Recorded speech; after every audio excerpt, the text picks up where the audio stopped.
Buongiorno a tutte, buongiorno a tutti, benvenuti. Sono le 10:08, quindi direi che possiamo iniziare. Ci sono circa una sessantina di partecipanti collegati e quindi direi che possiamo iniziare. Quindi questa è la seconda giornata del corso di Euroformazione 2023, un corso che rientra nell'ambito di una convenzione con la Regione del Veneto, una convenzione per le piccole e medie imprese. E è un corso sostenuto anche dalla Europe Direct del Comune di Venezia. Ehm, Da un punto di vista pratico è suddiviso in tre moduli. Oggi siamo alla seconda giornata del modulo introduttivo. Poi ci sarà un modulo un po' più tecnico, grazie al supporto di alcuni esperti, entreremo più nel vivo di come si approccia un programma europeo e quindi come si costruisce un progetto. E poi ci saranno alla fine del corso 2 giornate di un modulo che prevede dei focus su alcuni progetti specifici. Le lezioni vengono registrate, quindi la settimana successiva al venerdì del corso verrà pubblicato nel nostro sito di Union Camere del Veneto il link alla registrazione e dove si possono anche scaricare eventuali materiali che sono stati presentati. È possibile per gli utenti che ci seguono porre dei quesiti e poi questo può essere fatto in chat. Poi cos'altro? Io purtroppo oggi verso le 11 vi devo lasciare, ma ci sarà un mio collega, il dottor Filippo Mazzariola, a sostituirmi come moderatore, pertanto eventuali quesiti che dovessero essere posti in chat verranno gestiti da lui. Ehm, a fine corso o anche alla fine di ogni lezione è possibile anche richiedere un attestato di partecipazione, quindi potete farlo. E niente, direi che con questo corso vogliamo garantire quella che è la mission di Union Camere del Veneto, di supportare il sistema economico e produttivo del Veneto. Io sono Eleonora Marton, coordino la sede di Bruxelles di Union Camere del Veneto e di Venice Promex. E quindi il nostro obiettivo è quello di far sentire l'Europa più vicina, portando a Bruxelles quelle che sono le istanze del nostro territorio e contestualmente informando i nostri utenti e i nostri stakeholders rispetto a quelle che sono le iniziative, le opportunità per il nostro territorio. Quindi iniziamo a entrare nel vivo di questa giornata. Abbiamo tre relatrici con noi oggi che ringrazio tantissimo per la disponibilità. Inizieremo con la dottoressa Rossella Rusca, che è esperto in affari europei, e che ci parlerà principalmente di politica regionale. Poi abbiamo la dottoressa Rita Bertocco della Regione del Veneto, con la quale si entra appunto nel vivo dell'operatività e ci parlerà di Interreg 2021-2027, e con la dottoressa Giorgia Costalonga, valutatore europeo ed esperto in affari in politiche pubbliche. Vedremo insieme il programma Erasmus e quali sono le principali caratteristiche. Come valutatore c'è il valore aggiunto che lei sa esattamente che cosa vuole sentirsi raccontare la Commissione europea e quindi come poter costruire al meglio un progetto. Quindi darei inizio ai lavori e passo la parola alla dottoressa Rossella Rusk. Buona giornata a tutti, grazie. Bene, buongiorno a tutti, grazie Eleonora per l'invito a prendere parte a questa giornata, a questo webinar di formazione.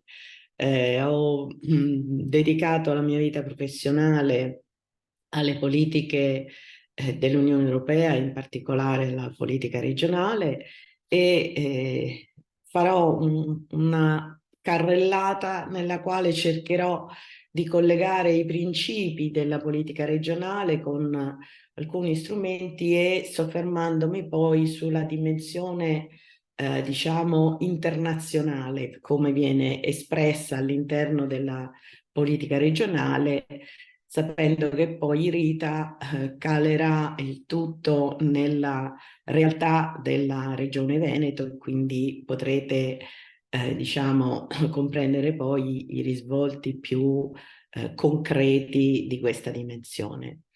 Provo a a farvi vedere le slide, vediamo se ci riesco. Ecco qua. Vedete le slide? Ci sono proprio, funziona bene? Vedete tutti? Ok. Allora, se riesco però a farle andare avanti. Più che altro siamo all'ultima. Esatto, infatti non capisco un attimo, Sì, sì, prego, prego, Le prego. vedo di lato così risalgo, ecco, ok. Perfetto. Vediamo se riesco a questo punto a farle andare. Ok, ci siamo. Ottimo, grazie. Però non va avanti perché non mi va avanti, non lo so, aiuto. Aspettate, forse devo far così. Si è cancellato il titolo, ma non importa. Andiamo, mi dispiace che vedete di lato la barra, ma se No, questo ma si vede se bene, non vi grazie. disturba troppo, almeno così riesco a farla andare avanti. Allora, un brevissimo richiamo che però ritengo anche importante perché è vero che poi nella sostanza chi come voi segue questo seminario e quindi è interessato alla praticità, cioè a capire concretamente come si fa un progetto cofinanziato da programmi o fondi europei, diciamo, chi fa questo di solito si trova di fronte a un bando che dà delle condizioni molto chiare rispetto alle quali ci si pone e si parte e si svolge il progetto. Però è fondamentale per un buon e bravo progettista o per un eventuale esperto di programmazione comprendere fino in fondo qual è il quadro di fondo, diciamo, qual è la cornice, qual è il contesto, quali sono gli scopi fondamentali rispetto ai quali i mezzi e gli strumenti, i mezzi finanziari e gli strumenti operativi che l'Unione Europea mette a disposizione vengono approntati. Perché? Per fare cosa? Perché questo vi aiuta da una parte a concepire meglio e a costruire dei progetti robusti e dall'altra a essere capaci di avere uno sguardo in anticipo, a guardare avanti, perché sapendo un po' e un po' meglio qual è la prospettiva di fondo, voi potete anche diventare più proattivi, cioè essere capaci di proporre agli interlocutori con cui vi rapportate, che siano i vostri committenti, gli enti pubblici, dei privati o chi sia delle imprese, potete essere capaci di suggerire, promuovere, di rappresentare quali potrebbero essere i migliori mezzi, i migliori contesti, le cornici più adeguate per dare corpo a un'idea. Questa è sempre la parte, ad esempio, più complessa di un progetto ed è quella che ne fa spesso il successo o il fallimento. Essere capaci, sia come progettisti che come committenti, di inquadrare al meglio le proprie idee nel contesto e nel quadro giusto. E allora, vediamo un attimo, quando parliamo, come parleremo oggi, di programmi Interreg, di fondi strutturali, di politica regionale cofinanziata dall'Unione Europea, ci stiamo rapportando alla coesione, che è uno dei grandissimi obiettivi dell'Unione Europea, è uno degli scopi fondanti dell'Unione Europea. È, diciamo, la volontà dell'Unione Europea di avere una vera unione, cioè un qualche cosa che sia il più armonico possibile, che al suo interno funzioni e che non abbia delle disparità, delle dissonanze così grandi da non poter essere gestite e da creare, diciamo, effetti avversi invece che prosperità e sviluppo complessivo per tutto, da creare condizioni negative e difficoltà allo sviluppo dei territori. Per questo è un grande obiettivo, lo cita il trattato, ma ricordiamoci sempre che non è una politica e men che meno una politica settoriale. Essendo un grande obiettivo così, si traduce in una mentalità, se volete, in un approccio di sviluppo che è innanzitutto integrato. Per raggiungere l'obiettivo di coesione bisogna mettere insieme tanti elementi, tante leve, bisogna lavorare insieme. La prima cosa che viene in mente, se sono progettista, farò parte di un team, comunque devo tenere conto di competenze multiple ed è un approccio integrato e territoriale, quindi si rivolge, diciamo, per creare armonia, per creare equilibrio, lavora sui territori, non lavora in generale, ma lavora su pezzi, su luoghi, su quello che nei luoghi c'è in termini di risorse naturali, di risorse culturali, di risorse umane e cerca di valorizzarle attraverso un approccio integrato. Ma per raggiungere, diciamo, o quantomeno per avvicinarsi il più possibile a questo grandissimo obiettivo ci vogliono degli strumenti. Allora, l'Unione Europea si è data di alcuni strumenti dedicati, che sono i fondi strutturali, fondi a finalità strutturale, in breve, diciamo, normalmente chiamati fondi strutturali, ma non sono i soli, diciamo, sono lo strumento specifico di cui dispone l'Unione Europea, che mette sul piatto quando fa il proprio bilancio e quando mette a disposizione una partita finanziaria, ma non è l'unica cosa. Adesso non mi soffermo sui dettagli, voi potete andare a rileggervi quello che dice esattamente il trattato, vi basti sapere, diciamo, che appunto c'è una volontà di creare uno sviluppo, di favorire uno sviluppo armonioso, equilibrato dell'Unione Europea, che si ottiene o si persegue con un approccio integrato e territoriale. Essendo territoriale, guarda questo approccio con particolare attenzione alcuni tipi di territori, quelli che per, se volete, quasi per buonsenso, oltre che sulla scorta di tantissime riflessioni e ricerche, sono certamente quelli in cui bisogna intervenire. Perché? O perché sono regioni meno favorite, perché sono le regioni meno prospere, quelle più arretrate, quelle in cui le condizioni di partenza sono più difficoltose. E l'Italia ce ne ha tante di queste regioni. Metà dell'Italia appartiene al gruppo di regioni che vengono definite come meno prospere, svantaggiate, perché hanno dei livelli di prosperità economica e di sviluppo economico e territoriale molto più bassi rispetto alla media europea, ma anche regioni di altro tipo, regioni che hanno una transizione industriale, e anche questo è un tema che per l'Italia e per l'Europa particolarmente ora è molto importante, regioni che hanno degli svantaggi molto forti in termini naturali o in termini demografici, regioni insulari, regioni transfrontaliere, e qui ci gettiamo già un amo verso il seguire della giornata, perché anche le regioni transfrontaliere, cioè le regioni che stanno a cavallo di diversi stati nazionali, proprio perché si devono rapportare a legislazioni diverse, a ordinamenti, a culture diverse, hanno più vincoli al proprio sviluppo, hanno diciamo più ostacoli, devono fare degli sforzi maggiori, quindi meritano un'attenzione particolare per poter contribuire alla coesione. Quello che vi dicevo però, che è anche importante, è che non è solo con i fondi strutturali comunitari, perché la coesione va perseguita con uno sforzo comune e collettivo, e quindi debbono tutti, sia tutte le politiche, anche tutte quelle dell'Unione Europea, ma anche quelle nazionali, ma anche quelle regionali, debbono avere in testa questo stesso obiettivo e quindi concorrere, lavorare anche loro per raggiungere questo sviluppo armonioso, equilibrato.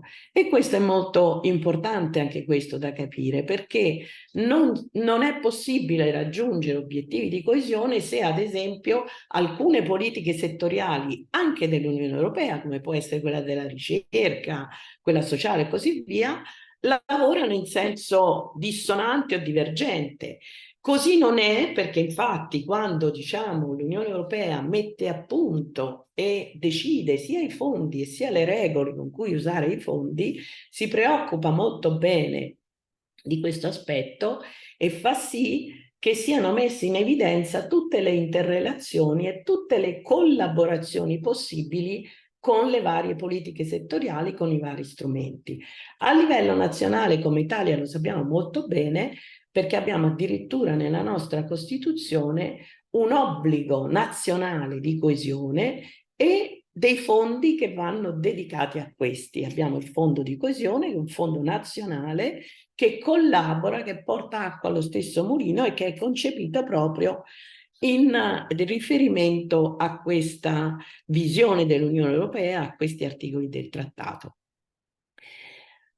Avendo, diciamo, spero chiarito questo quadro di fondo, scendiamo un pochino già di più. Sicuramente la dottoressa Silvia Valli nel primo modulo ve ne avrà parlato e parlato con ampiezza di documentazione e vedute, ma voglio riprendere qualche punto della programmazione 2021-2027, cioè quella in cui adesso siamo pienamente immersi. La politica regionale europea si ancora, diciamo, al quadro finanziario pluriennale, al bilancio programmatico dell'Unione Europea, che lavora su cicli di diversi anni. Quello attuale in vigore è quello che copre gli anni dal 21 al 27. In questo periodo, diciamo, i fondi che il bilancio mette a disposizione per la coesione, che sono parecchi, sono un terzo circa del bilancio dell'Unione Europea, vanno programmati con alcune regole di fondo.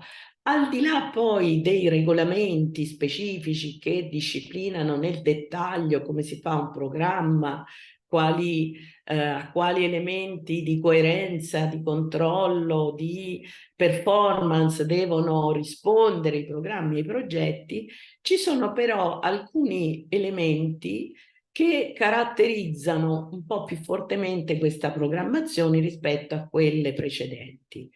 E quali sono? Beh, innanzitutto la coerenza con gli obiettivi e i valori dell'Unione Europea. E già appunto ve l'ho richiamato prima, ma questa volta diciamo si è fatto ancora più attenzione ad assicurarsi che l'utilizzo di questi fondi sia coerente con i grandi valori e obiettivi dell'Unione Europea. La programmazione deve contribuire in maniera evidente alle strategie dell'Unione Europea adottate in questo periodo, e la prima e la più forte è il Green Deal, la transizione ecologica se volete, e ma anche la transizione digitale, quindi una quantità rilevante dei fondi, ma soprattutto la qualità e i contenuti della programmazione debbono assicurare di portare il loro contributo a questi grandi obiettivi. Semplificazione e flessibilità, e questo è qualcosa che agli imprenditori e diciamo, a chi fa parte o segue Union Camere sta particolarmente a cuore. Conciliare, diciamo, il fatto che i fondi del bilancio dell'Unione Europea per la gran parte, 70 e anche più del per cento, provengono da contributi nazionali versati dai paesi in riferimento alla propria prosperità e situazione economica, quindi sono soldi proprio del pubblico contribuente, del taxpayer, come lo chiamano i paesi nordici e la Gran Bretagna, e conciliare questo quindi con tutti gli obblighi di controllo, di certezza che si porta dietro, con il fatto che le regole di utilizzo non siano troppo pesanti, non si debba veramente riempirsi di una pila di carte enorme per assicurare che si sono spesi 100 euro per comprare un po' di risme di carta, non è un esercizio facile, ma è un esercizio al quale specialmente questa volta si è dedicata tanta attenzione. Quindi le regole, anche se vi sembreranno molto complicate, sono comunque più semplici, più flessibili di quanto fossero prima. Sinergia e complementarietà, anche questo, proprio per assicurare che l'obiettivo di coesione, che è così grande, così intersecato, così integrato, possa essere perseguito, si promuove, questa volta si promuove di più fortemente, il fatto che si possa lavorare insieme con tanti strumenti. Questo lo segnalo particolarmente per chi farà il progettista o il programmatore. Quando si concepisce un progetto e se lo costruisce, pensate sempre che può essere un progetto ampio, un progetto complesso che ha diversi elementi, diverse fasi, diversi aspetti, da aspetti che possono essere di pura speculazione, prova, sperimentazione, ad aspetti puramente operativi, di costruzione infrastrutturale e così via. Questo non significa che dobbiate cercare di far passare il cammello nella cruna di un ago, pigliando tutto e forzandolo dentro uno strumento in maniera artefatta. Significa piuttosto che dovete guardare a tutti i tasti del pianoforte che avete davanti e quindi pensare che ci sono vari strumenti e vari programmi ai quali potete fare riferimento, su cui potete collocare uno o più pezzi del vostro progetto, grande progetto complesso, e comporre la melodia giusta in maniera armoniosa e non dissonante.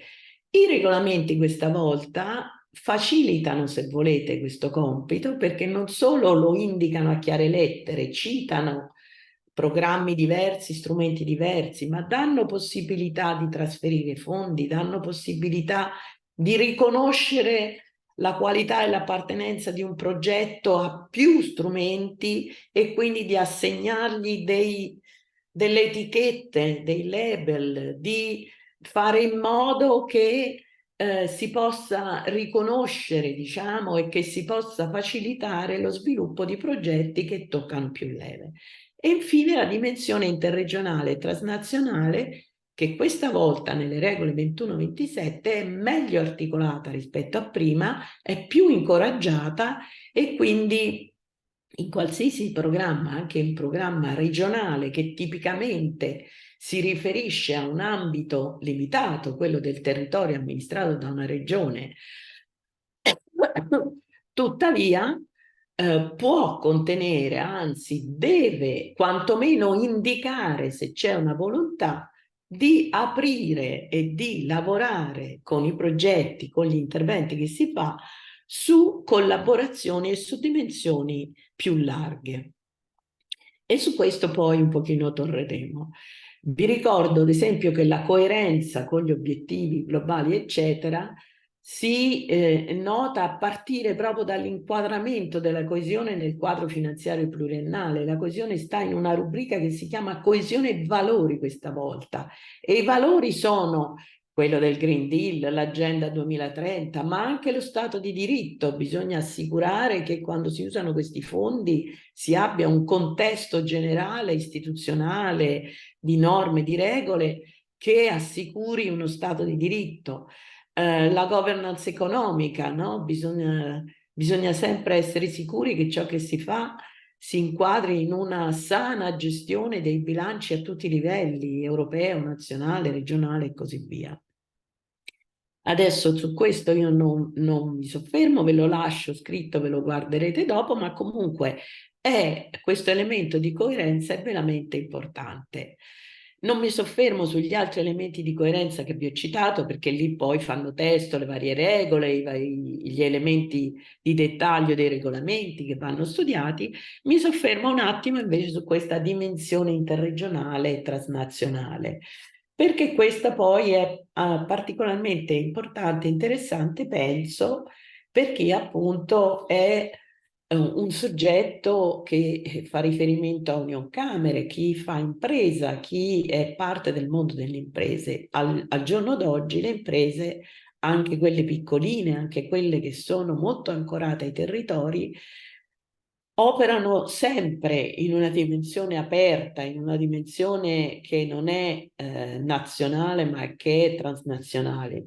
L'Italia è un paese che vive di questo, che prospera sul fatto di avere delle attività che combinano in maniera eccellente dimensione locale e contesto internazionale globale.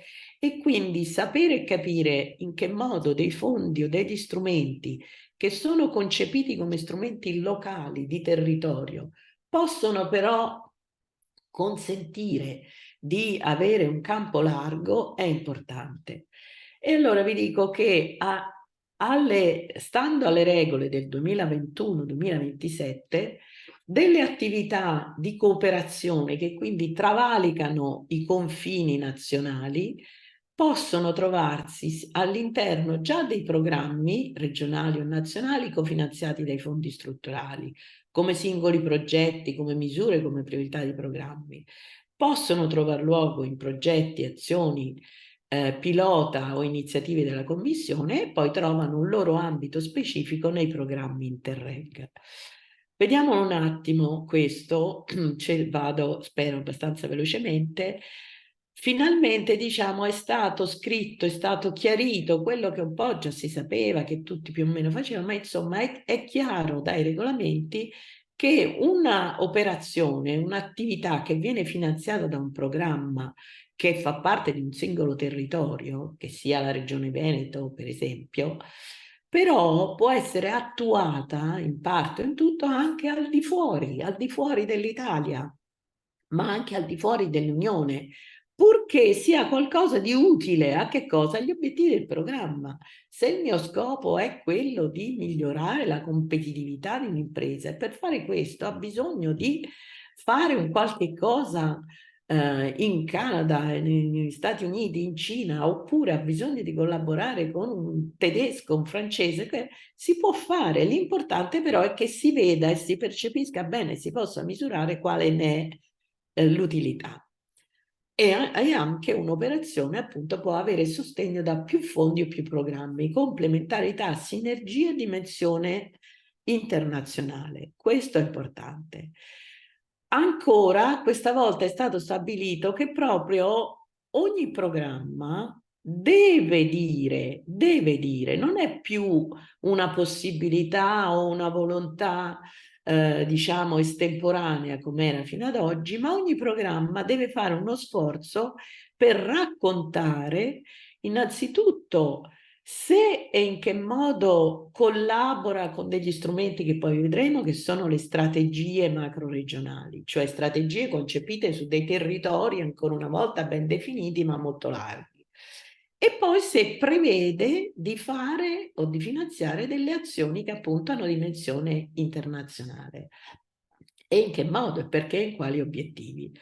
E diciamo questo fa sì che per la prima volta all'interno dei programmi regionali o nazionali voi trovate delle indicazioni chiare e anche molto differenziate, giustamente perché è una politica territoriale, come vi ho detto.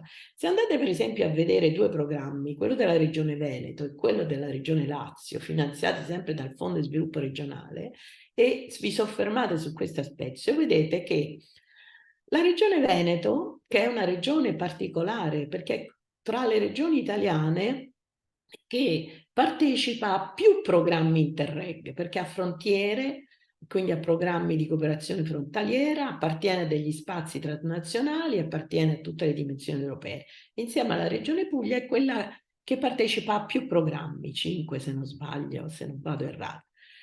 E quindi nel programma regionale del Veneto voi vedete azione per azione, obiettivo specifico, priorità per priorità, proprio ben declinato che quel che si fa con quei soldi nel territorio del Veneto è qualche cosa che si può e si deve legare al programma Italia-Austria, a quello Italia-Croazia, alla strategia USAIR, a quale priorità e così via. Quindi c'è un ancoraggio che comincia a essere chiaro, diciamo. Se vedete il programma della Regione Lazio, che invece partecipa solo a uno o due programmi transnazionali, non ha frontiere e così via, però vedete che viene indicata, ed è la prima volta che questo avviene, viene indicato che la regione collabora con degli accordi di collaborazione con altri territori, con regioni in Spagna, in Francia, in Germania e così via, e vengono indicate nelle varie proprietà la volontà di o la possibilità di finanziare dei progetti che fanno capo a queste cooperazioni, che quindi rafforzano questa dimensione interregionale. Al di là di quello che comunque c'è già scritto nei programmi, quello che si può fare, mano a mano si sta chiarendo, ed è importante anche questo, in che modo si possono aprire i programmi regionali a queste dimensioni internazionali. E quindi è stata già un po' messa a punto attraverso il lavoro di alcuni specifici programmi di cooperazione territoriale, una sorta di griglia di, diciamo, declaratoria. Si può all'interno del programma regionale verificare delle situazioni per cui si parte da un qualcosa di minimale, cioè appunto è indicata la volontà di cooperare con un altro territorio, ma nel programma dell'altro territorio non c'è scritto niente, è una volontà che poi dovrà essere attuata sciogliendo man mano tutti i nodi e tutte le praticalità.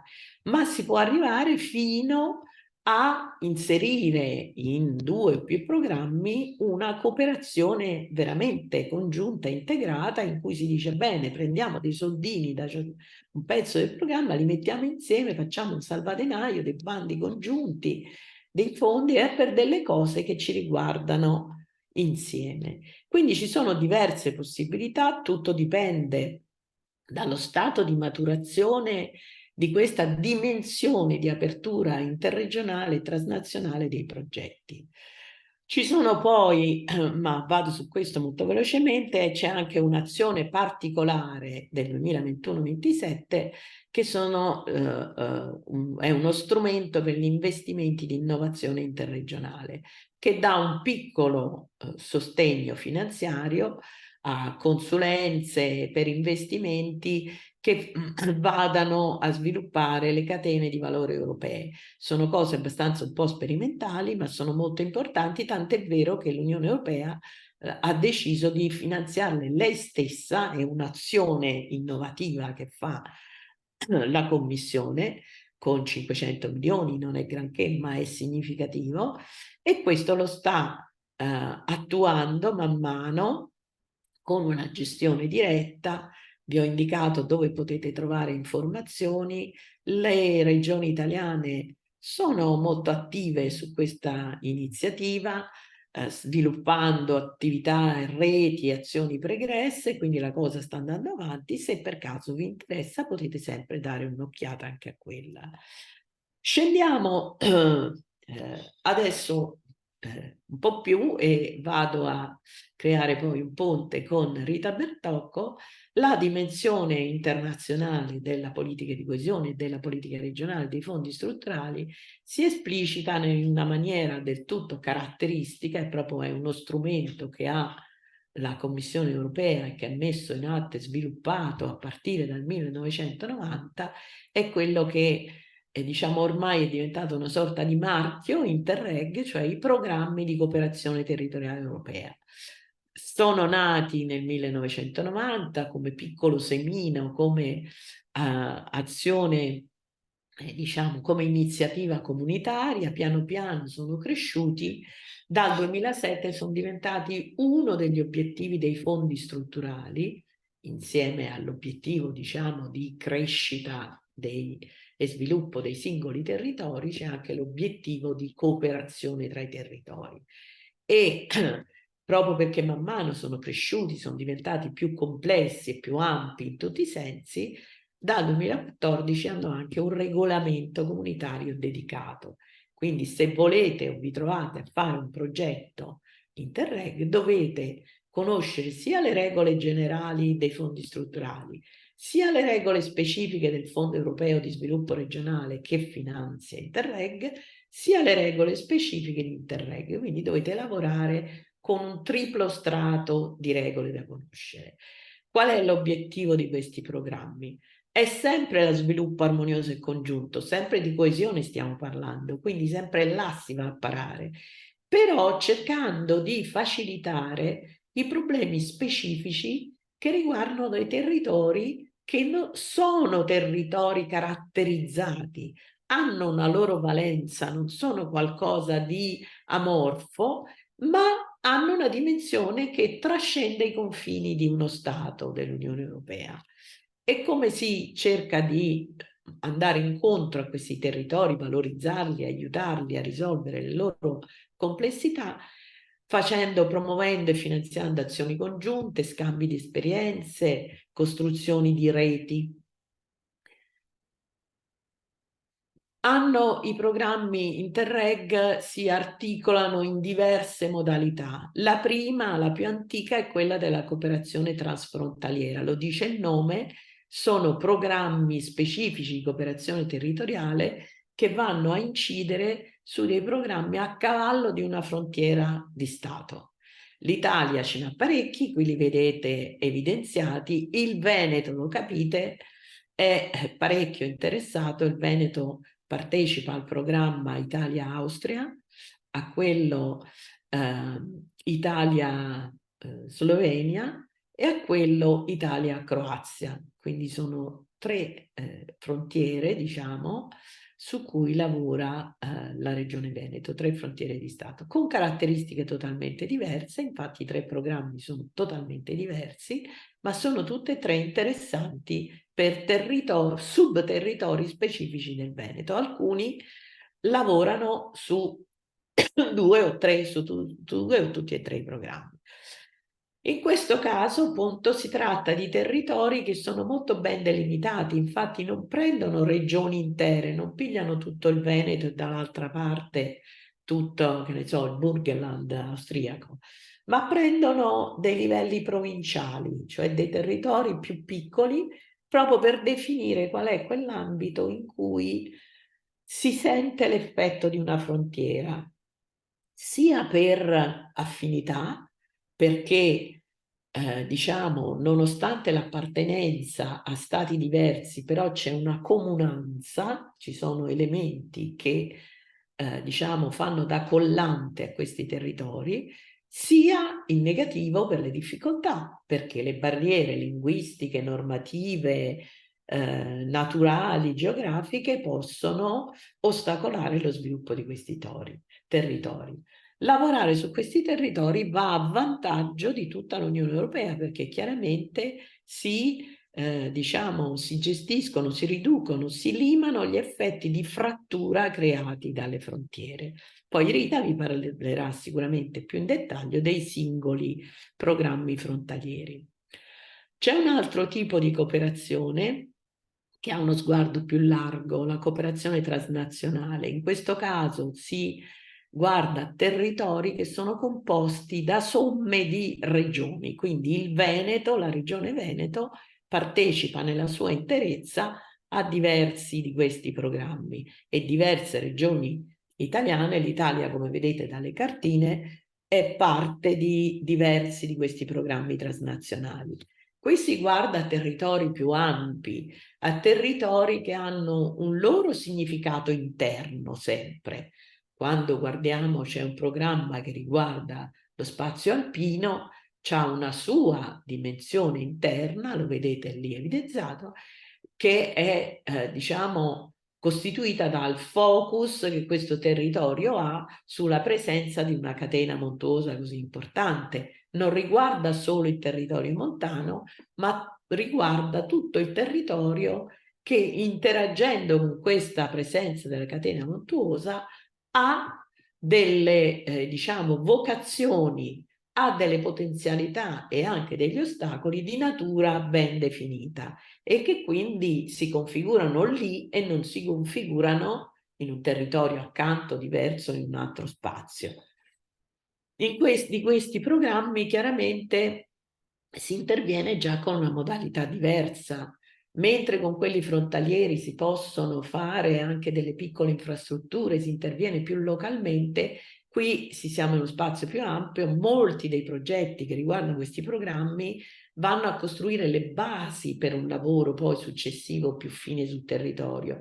Quindi cercano di costruire conoscenze comuni rispetto a dei temi, a dei problemi e di costruire una competenza, una capacità, una metodica condivisa per affrontarli questi problemi, con manualistiche, con studi, con creazione di reti tra soggetti competenti e così via. E anche qui il Veneto partecipa a diversi di questi programmi, ma li vedrete dopo. Ci sono poi dei programmi che riguardano tutta l'Europa di cooperazione interregionale, che servono a far sì che si creino delle reti europee focalizzate a discutere alcuni temi specifici, temi caratteristici che derivano dalla presenza di frontiere, di divisioni, di barriere, per affrontarli insieme, avendo a riguardo le città, ad esempio, per Urbact, oppure i temi della ricerca territoriale per Espon, oppure l'ambiente, la creatività, l'innovazione e la ricerca per Interreg Europe. L'Italia partecipa a tantissimi programmi perché noi siamo un paese che ha tante frontiere e tanti sguardi. Qui c'è tutta la lista, poi ve la studierete bene. Non mi soffermo su questo perché già ve l'ho un po' detto. Comunque i programmi di cooperazione Interreg, diciamo, finanziano le stesse cose che finanziano i fondi strutturali in genere, con delle sfumature e degli accenti più particolari. Andandovi poi a ristudiare le slides, ve le vedrete nel dettaglio, e diciamo hanno le finalità che vi ho detto, perseguono quindi lo sviluppo di territori in termini di potenzialità specifiche che derivano dall'essere, diciamo, posti a cavallo di frontiere e di superamento di vincoli che altrettanto le frontiere determinano. Andiamo adesso negli ultimi miei 10 minuti, penso di averli, non di più, a uno strumento un po' particolare, le strategie macroregionali. Che cosa sono? È qualcosa di interessante, di diciamo rilevante anche per chi fa o vuole accostarsi ad attuare un programma o a costruire un progetto. Perché? Perché sono dei quadri di riferimento integrati. Che vuol dire? Sono una lettura e una costruzione di percorsi di sviluppo fatte rispetto a delle aree molto grandi, più grandi a volte o coincidenti con le aree che sono oggetto di programmi di cooperazione transnazionale. Comunque, in generale, sono quadri di riferimento che sono costruiti per volontà degli Stati membri dell'Unione Europea. Sono gli Stati membri che volontariamente ritengono di avere diciamo, vantaggio nello studiare insieme, nel condividere delle strategie di sviluppo rispetto a un'area, diciamo, che li riguarda in parte tutti quanti, ma sono poi, diciamo, anche formalizzate a livello di Unione Europea, perché vengono diciamo, cristallizzate in comunicazioni della Commissione Europea nella forma di documenti strategici, quindi di un documento di strategia che indica per un certo territorio quali potrebbero essere i percorsi di sviluppo migliori e come perseguirli. Quindi hanno delle comunicazioni e hanno poi, sono corredate da piani d'azione che vengono formalmente, diciamo, definiti dai servizi della Commissione Europea, quindi hanno una forte impronta dell'Unione Europea, ma non riguardano solo i fondi strutturali, non riguardano una specifica fonte finanziaria o programma, ma fanno riferimento in generale a tutte le fonti e gli strumenti disponibili. Le strategie macroregionali si costruiscono per accordo fondamentale tra gli Stati membri su una regola dei cosiddetti 3 no, che sono 3 no positivi. No nuovi fondi, no nuove leggi, no nuove competenze, perché vuol dire che in realtà si tratta di utilizzare al meglio le regole che ci sono, si tratta di utilizzare al meglio le fonti finanziarie che ci sono, si tratta di utilizzare al meglio le istituzioni e gli enti che ci sono. Quindi sono no positivi che incoraggiano proprio a fare il meglio possibile con quello che già si ha in mano, attraverso forti operazioni di coordinamento, complementarietà e sinergia. quindi facendo, diciamo, comprendendo meglio cosa vuole fare, può fare ciascuno strumento, ciascun paese, ciascun bilancio, e cercando di metterlo insieme, di ottenerne il miglior risultato. Le strategie macroregionali definite a livello dell'Unione Europea sono 4 e si riferiscono a dei grandi territori che devono avere però un elemento in comune, qualcosa che li definisca. Ad esempio, una riguarda l'area alpina, una riguarda il Danubio, una riguarda il Baltico, una riguarda la regione Adriatico-Ionica, quindi quel vasto territorio che comprende tutta metà dell'Italia che si affaccia sull'Adriatico più tutti i Balcani occidentali. Qui vedete un attimo le due strategie alle quali è interessata l'Italia, quella adriatico-ionica e poi quella alpina. Vi dico in 2 minuti più o meno di che si tratta e poi potrete approfondirle a vostro piacimento. Tutti i documenti sono disponibili e consultabili e scaricabili sui siti dell'Unione Europea e sui siti delle stesse strategie. La strategia adriatico-ionica vedete che è un territorio molto vasto, diciamo che ormai diciamo, ha incluso anche parti che non affacciano direttamente sull'Adriatico-Ionio, ma è una strategia che ha un grande rilievo politico ed economico, sia perché include tutti i territori dei Balcani occidentali, e quindi che sono coinvolti in un percorso di avvicinamento e ingresso nell'Unione Europea, e sono paesi che per l'Italia hanno una grandissima rilevanza politica, commerciale, industriale, di vicinato, di territori. E diciamo è anche un'area nella quale gli squilibri e le divergenze sono molto forti e quindi l'obiettivo di coesione è ancora più importante e rilevante.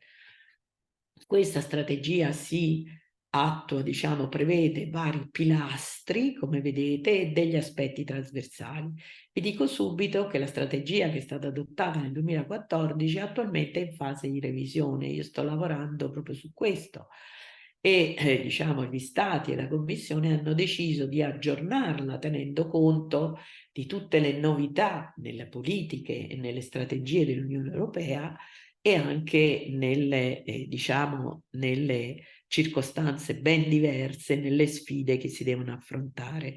E questo ha fatto sì, ad esempio, che verrà inserito un nuovo pilastro che riguarda la politica sociale, la coesione sociale, il rafforzamento della coesione sociale, perché ci si è resi conto che nessun territorio può veramente crescere se non si mettono insieme le dimensioni fisiche, quelle naturali, quelle infrastrutturali, con quelle sociali. L'altra strategia alla quale partecipa l'Italia e che interessa anche questa importantemente il Veneto è quella per l'area alpina, dove vedete che l'area di riferimento della strategia è ben più vasta della catena montuosa delle Alpi, proprio perché stiamo parlando di territori, di interazioni tra luoghi, tra persone, tra culture, tra linguaggi, tra patrimoni, che non sono limitati alla presenza delle montagne, ma che certo ruotano e interagiscono in ogni loro aspetto con la presenza di questa catena montuosa. Questa strategia ha 3, diciamo, aree tematiche molto ampie e poi si articola in varie azioni. Anche questa adesso è in fase di revisione perché per le stesse ragioni di EUSAIR, però a quanto mi risulta non sono previste aree tematiche nuove, ma certamente un affinamento e una revisione dei singoli contenuti di queste azioni. Mi fermo qui nel mio excursus perché ho preso già tutto il mio tempo, ma vi lancio così una piccola alert. È vero che si sta ancora formalmente chiudendo il periodo di programmazione 2014-2020, per cui si può spendere fino a dicembre del 2023. È vero che l'attuazione dei programmi 2021-2027 di fatto concretamente è cominciata da poco. Ma ciò non significa che non si debba guardare avanti, perché in realtà il metodo dell'Unione Europea, il modo in cui si costruisce il quadro finanziario pluriennale, il tempo che ci vuole per impostare l'evoluzione delle politiche, degli strumenti finanziari, dei programmi, è tale che siamo già alle soglie del domani. Entro il 1° luglio 2025 la Commissione deve già presentare la proposta di quadro finanziario pluriennale per il post 2027. Il 1° luglio 2025 è domani. Se la Commissione deve mettere nero su bianco con i tempi che ha, diciamo, di cui ha necessità per le discussioni al proprio interno, per formalizzare, per concretizzare i pensieri, è chiaro che è il 2024 l'anno in cui c'è ancora plasticità e chi ha in mente qualcosa lo può dire, lo può presentare, lo può rappresentare ancora con un certo grado di libertà. E questo che vuol dire? Che se volete e vi sentite di essere soggetti proattivi e non volete essere solo passivi utilizzatori di quello che viene messo a disposizione, quindi non volete solo aspettare l'uscita del bando per il progetto, che nel caso del PONFES 27 sarà quando la mia nipotina va alle medie, e quindi molto lontano, a 4 anni. Ma se invece siete interessati allo sviluppo di questa politica, se pensate che i fondi strutturali, che i programmi Interreg, che i programmi di ricerca, qualunque degli strumenti di cui dispone l'Unione Europea, possa e debba evolvere in una qualche direzione di cui voi vi sentite convinti e portatori, ecco, questo 24 è l'anno giusto e quindi un soggetto come Camere sicuramente su questo ci lavorerà e sicuramente farà sentire la propria voce. Mi fermo qui e qui vedete il mio indirizzo email e diciamo per qualunque ulteriore dettaglio, informazione, precisazione, scrivete ad Eleonora, scrivete ad Union Camere che mi contatta e io sono ben lieta di aiutarvi in ogni senso. Grazie. Bene, grazie dottoressa Rusca, grazie Rossella, è stato veramente un momento interessante, mi è piaciuto anche se l'ho già sentita altre volte, ma ogni volta è sempre una fonte di ispirazione, quindi grazie mille. Io, come vi avevo detto, vi devo purtroppo salutare, quindi vedo già il collega, il dottor Filippo Mazzariol, collegato. Buongiorno, buongiorno a tutti e a Ciao tutte. Filippo, grazie di essere qui. Quindi passerei, ringraziamo ancora la dottoressa Rusca e passerei la parola alla dottoressa Rita Bertocco di Regione del Veneto. Buon lavoro a tutti, buona continuazione e grazie. Grazie Eleonora, grazie a tutti. Ciao, arrivederci. Grazie e buongiorno anche da parte mia. Allora, ora prendo direttamente la parola e ringrazio anche l'architetto Rusca per aver inquadrato così compiutamente il mondo della cooperazione territoriale europea e delle strategie macro-regionali. Io sono a capo dell'unità organizzativa che all'interno di Regione del Veneto si occupa dei programmi Interreg, quindi della cooperazione, dell'obiettivo dedicato alla cooperazione territoriale europea e delle strategie macro-regionali che interessano il territorio veneto. Nella mia presentazione farò una breve carrellata dei risultati che hanno interessato il territorio veneto nella precedente programmazione e entrerò nel merito della nuova programmazione con un focus particolare sulla cooperazione marittima. Abbiamo già parlato, ne ha già accennato l'architetto Rusca in precedenza alla localizzazione geografica della regione del Veneto e ai programmi in cui insiste come regione partner.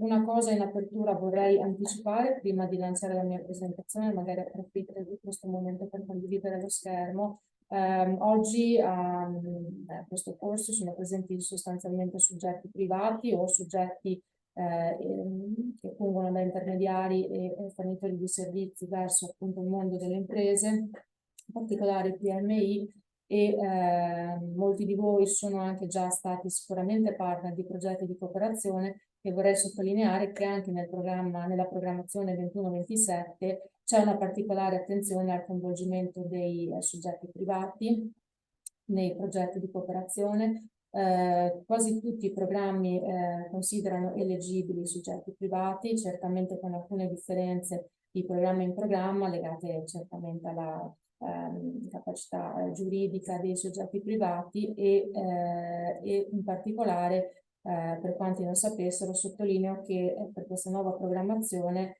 il cofinanziamento pubblico nazionale complementare al cofinanziamento comunitario a carico del fondo FESR è garantito e accessibile anche ai soggetti privati, quindi di fatto c'è una copertura totale del cofinanziamento pubblico comunitario e nazionale per i soggetti privati. Lancio la mia presentazione. Ecco qui. Aggiungo anche che il territorio veneto è particolarmente attivo e ricettivo rispetto alle opportunità di finanziamento offerte dalla cooperazione territoriale e in particolare abbiamo visto che è stato colto dalla maggior parte del territorio lo spirito che tentiamo di trasmettere dell'inserimento della cooperazione territoriale come strumento nelle proprie politiche di sviluppo. I risultati che vedremo poi in dettaglio nelle slide successive dimostrano che c'è stato effettivamente un grosso risultato, un grosso impatto dei fondi legati alla cooperazione territoriale nei nostri territori. Nella UO dedicata alla cooperazione e strategie macroregionali europee ci occupiamo degli 8 programmi interreg che insistono sul territorio veneto. In particolare abbiamo già visto con la presentazione precedente la suddivisione della cooperazione in strand dedicati rispettivamente alla cooperazione transfrontaliera, transnazionale e interregionale, con tutte le caratteristiche che differenziano e che abbiamo appunto già visto. Il Veneto è regione partner di questi 8 programmi. A livello transfrontaliero siamo partner di Italia-Austria, Italia-Croazia e Italia-Slovenia. In particolare il ruolo dell'UO-CPME nel programma Italia-Austria è quello di fungere da unità di coordinamento regionale e con un ruolo che spazia dalla valutazione stessa dei programmi, dei progetti candidati, all'assistenza tecnica ai partner e anche inglobiamo la funzione, certamente in una struttura funzionalmente separata, di controllo di primo livello e di audit, quindi controllo di secondo livello. Per quanto riguarda la cooperazione Italia-Croazia, la regione del Veneto è autorità di gestione, non con questa struttura, ma con un'altra struttura diretta dalla dottoressa Flavia Zucconi, che fa parte della nostra stessa direzione, e invece in questa UO siamo struttura referente per il territorio veneto del programma, quindi di fatto per questo, ma anche per gli altri programmi, coordiniamo e supportiamo la partecipazione del territorio ai programmi. Per quanto riguarda il terzo transfrontaliere Italia-Slovenia, siamo struttura regionale di coordinamento.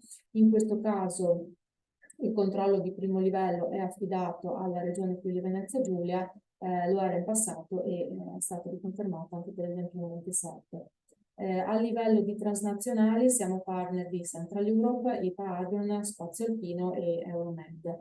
Abbiamo un ruolo di primo piano, diciamo, per il programma Central Europe, dove siamo punto di contatto nazionale per il programma e ci occupiamo quindi in coordinamento con gli attori della governance nazionale del coordinamento della partecipazione nazionale al programma. A proposito di governance nazionale, vi informo, ma probabilmente l'informazione è già nota, che siamo nella fase di transizione nella definizione della governance nazionale, quindi del sistema che regola poi il funzionamento, la programmazione e attuazione della cooperazione territoriale europea. Quindi nel 14-20 avevamo 2 organismi protagonisti della governance, erano il Dipartimento Politiche di Coesione della Presidenza del Consiglio dei Ministri e l'Agenzia per la Coesione Territoriale, affiancati dalle autorità nazionali e dalle regioni, per il coordinamento dei comitati nazionali, che sono poi quegli organismi in cui confluiscono i soggetti referenti del partenariato economico-sociale e delle regioni partner. Nel 21-27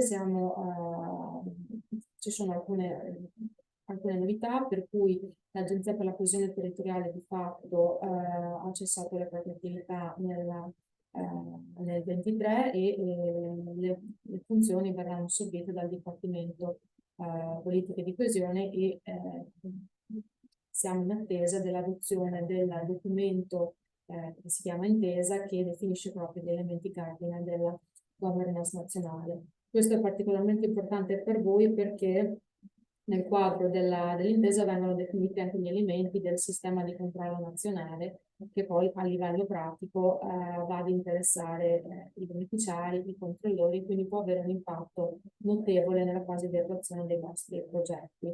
Contiamo di avere il sistema in piedi entro l'anno. Nel frattempo sapete che la commissione mista, che è l'organismo responsabile del sistema di controllo nazionale, continua le proprie attività nella composizione 14-20 e chiaramente nelle more dell'adozione della nuova governance. Pertanto, per i programmi che hanno adottato un sistema di controllo decentrato è attualmente possibile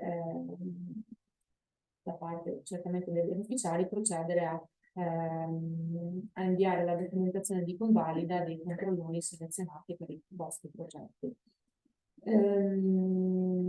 La Regione Veneto è di nuovo candidata ad essere punto di contatto nazionale del programma 21-27 e questo è stato confermato anche nella nuova intesa. Al momento appunto il testo non è ancora disponibile, però è stata approvata nella seduta di luglio della conferenza Stato-Regione. Per quanto riguarda gli altri programmi transnazionali, IPADION, Spazio Alpino e Euromed, siamo nuovamente struttura regionale di coordinamento e l'unico interregionale a cui partecipiamo è Interreg Europe. Anche per questo certamente facciamo parte dei comitati nazionali, siamo del relativo comitato nazionale e siamo referenti regionali, quindi ufficio di supporto per il territorio veneto. A questi non sono inseriti in questa slide, ma si aggiungono certamente anche il programma Interact e i programmi ed ESCO, che sono stati brevemente illustrati in precedenza. Delle due strategie macro-regionali EUSARE e EUSAT che interessano il territorio del Veneto, vi darò qualche informazione nelle slide successive.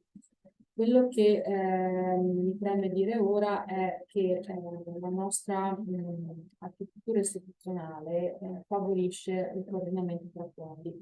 Come si diceva, sono fondi e programmi che concorrono ovviamente al raggiungimento degli stessi obiettivi della politica di coesione e quindi la nostra regione ha adottato un'architettura istituzionale per favorire il coordinamento tra programmi e fondi, sia in fase di programmazione sia in fase di attuazione. Per quanto riguarda la fase di programmazione, infatti, è stato istituito con deliberazione della Giunta regionale nel 2019 il tavolo di partenariato per le politiche regionali di coesione 21-27.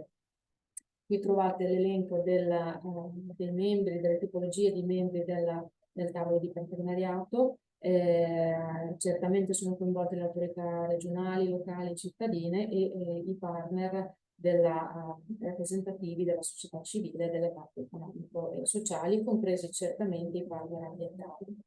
Il tavolo di partenariato è stato coinvolto in tutta la fase di programmazione e lo sarà certamente anche nella fase di avvio della preparazione del post 27, che come avete sentito è già alle porte. La novità del tavolo di partenariato per quanto riguarda il Veneto è che c'è stata una previsione specifica di inserimento dei referenti della cooperazione territoriale come referenti istituzionali che hanno concorso alla programmazione. E oltre per quanto riguarda invece la fase di attuazione, è stato istituito un comitato di sorveglianza unico per i programmi regionali a valere su fondi FESR e FSE Plus, con l'inclusione della cooperazione territoriale europea.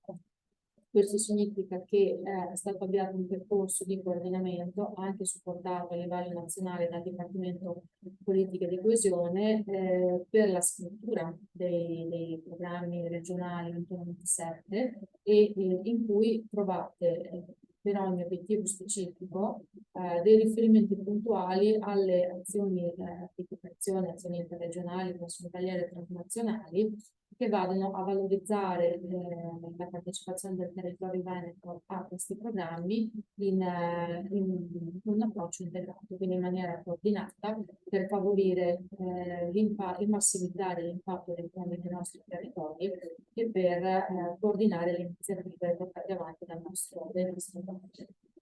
È un primo passo importante di coordinamento che è stato avviato e confidiamo che si rafforzerà sempre più l'attenzione a questo aspetto, arrivando, ci auguriamo, anche alla pubblicazione di bandi congiunti, alla preparazione di bandi congiunti che permettano di mettere a sistema le varie fonti di finanziamento che, come dicevo, concorrono al raggiungimento dei medesimi obiettivi.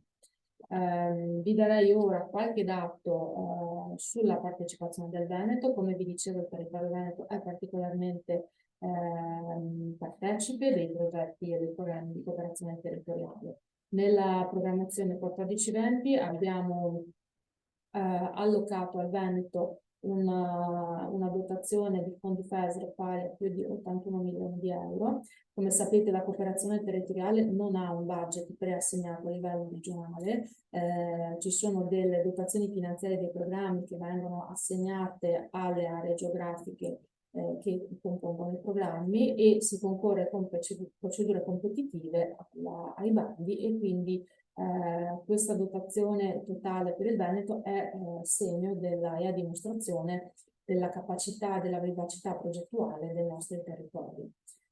All'interno di 317 progetti approvati con partner veneti abbiamo un totale di 516 partecipazioni del nostro territorio.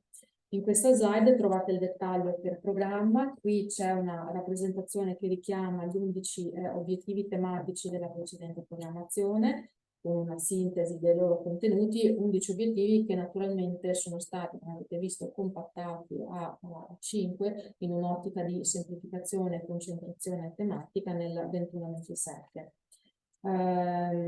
I programmi, vedete l'elenco appunto dei programmi che interessano il Veneto, e nella successiva riusciamo così meglio ad identificare gli obiettivi tematici di maggiore interesse. Possiamo vedere che la partecipazione principale del territorio veneto è stata nell'obiettivo tematico 6 dedicato alla tutela dell'ambiente e alla promozione di un uso efficiente delle risorse, con un'allocazione di poco più di 32 milioni di euro.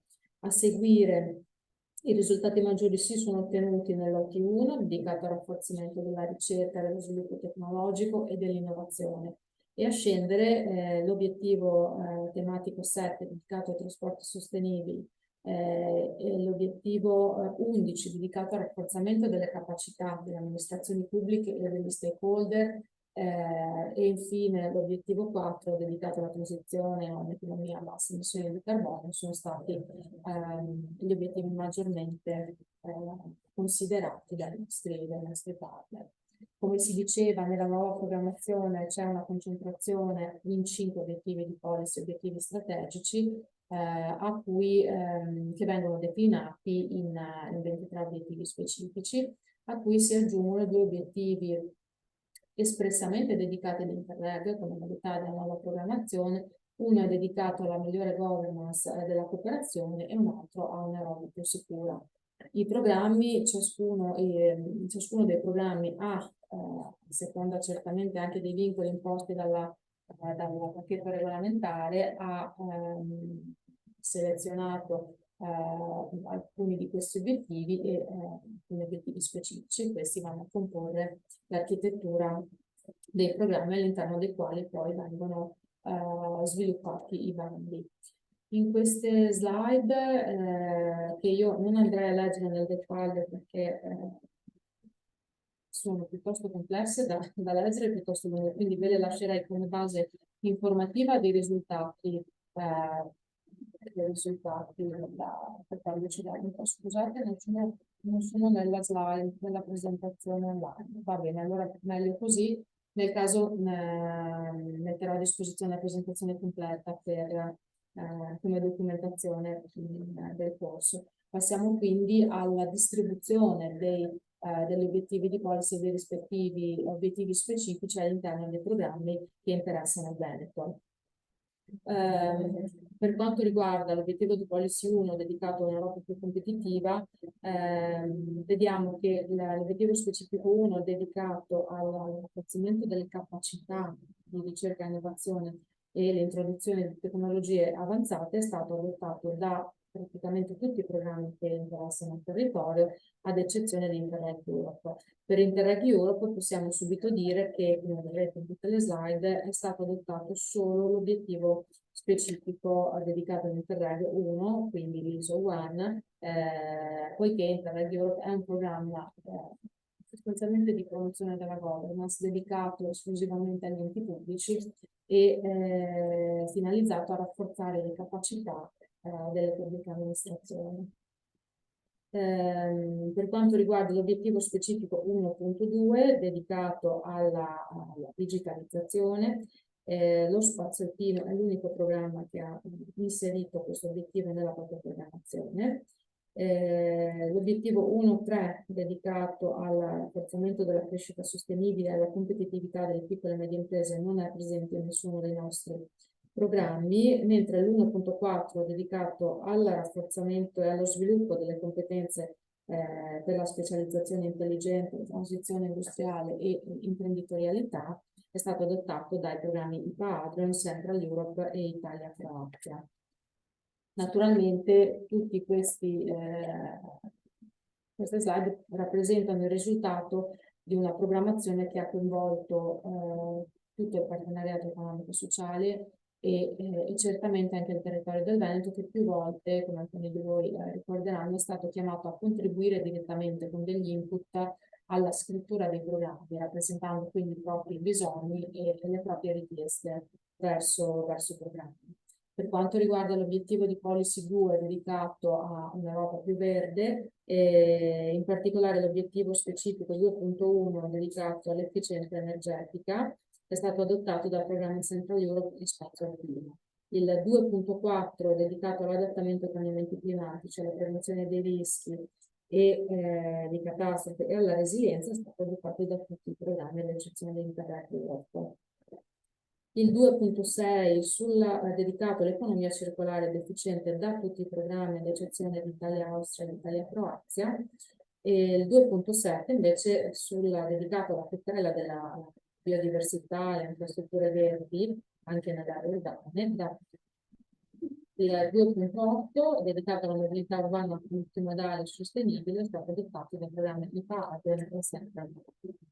Per quanto riguarda l'obiettivo 3, Europa più connessa, l'obiettivo specifico 3.2 dedicato alla mobilità locale, intelligente, intermodale e resiliente, è stato adottato dai programmi di Padron, Central Europe e Italia Croazia.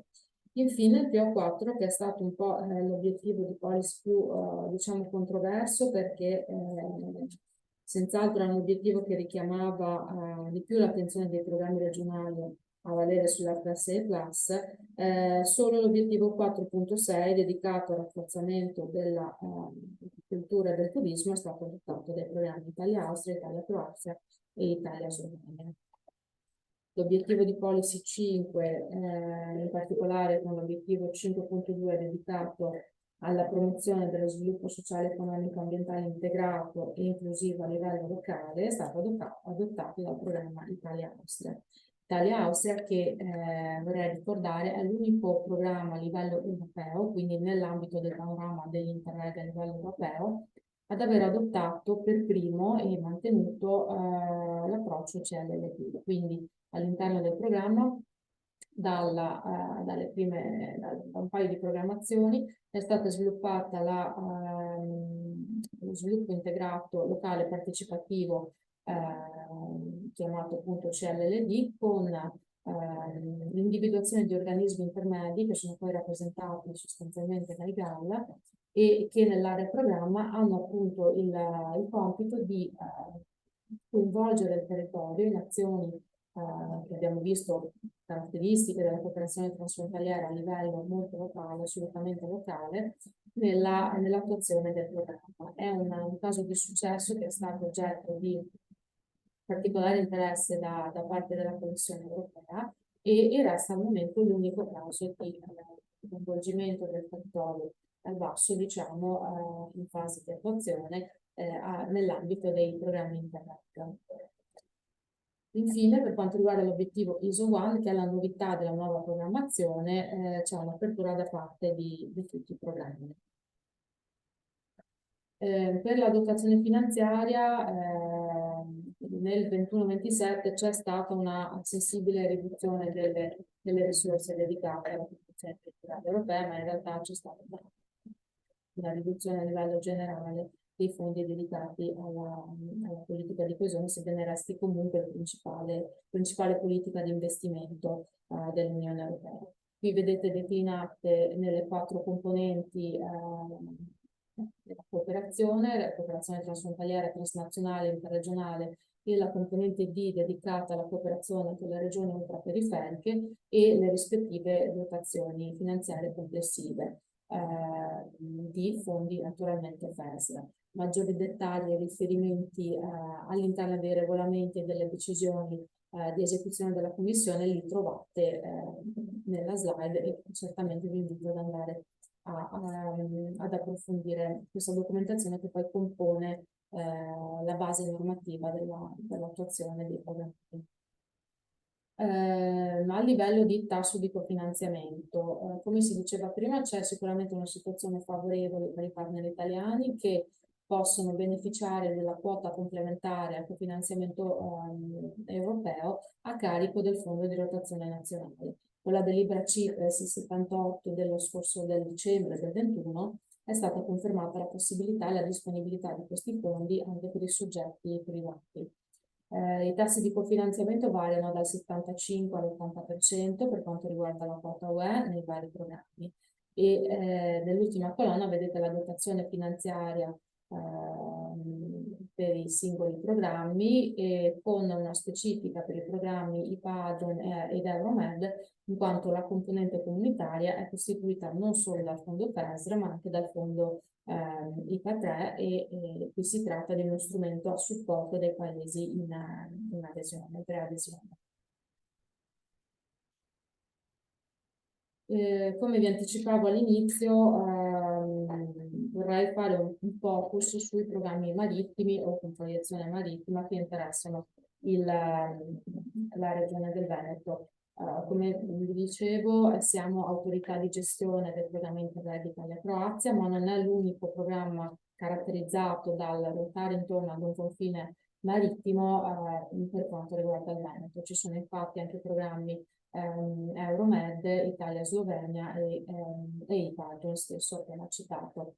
A livello di concentrazione tematica dei vari programmi, in questa slide vedete come i programmi IPA-Agron, qui scusate c'è un errore, è indicato Agron, ma in realtà è naturalmente IPA-Agron, e questo IPA aggiunto alla denominazione agro del programma sta a significare che è un programma che ancora di più agisce a supporto dell'allargamento dell'Unione Europea e in particolare poi il programma ha una funzione di supporto all'attuazizione della strategia macroregionale EUSAI che insiste sulla stessa area. Infatti c'è una sovrapposizione geografica perfetta tra la macrostrategia e il programma. Naturalmente io non ho fatto delle slide di dettaglio su ciascuno di questi programmi perché la presentazione sarebbe diventata troppo lunga, ma vi invito a visitare il sito della regionale dedicato alla cooperazione territoriale, quindi nella sezione del sito istituzionale dedicata alla CPE, e vi anticipo che a breve, confidiamo entro l'anno, verrà lanciato un nuovo sito dedicato esclusivamente a Interreg e alle strategie macro-regionali curato dalla nostra Tornando alla distribuzione degli obiettivi specifici, vediamo che appunto l'obiettivo specifico 1.1 è distribuito in tutti i programmi allo stesso modo del 2.4 e del 2.7, quindi c'è un'attenzione particolare da parte dei programmi allo sviluppo delle competenze e alla tutela della biodiversità.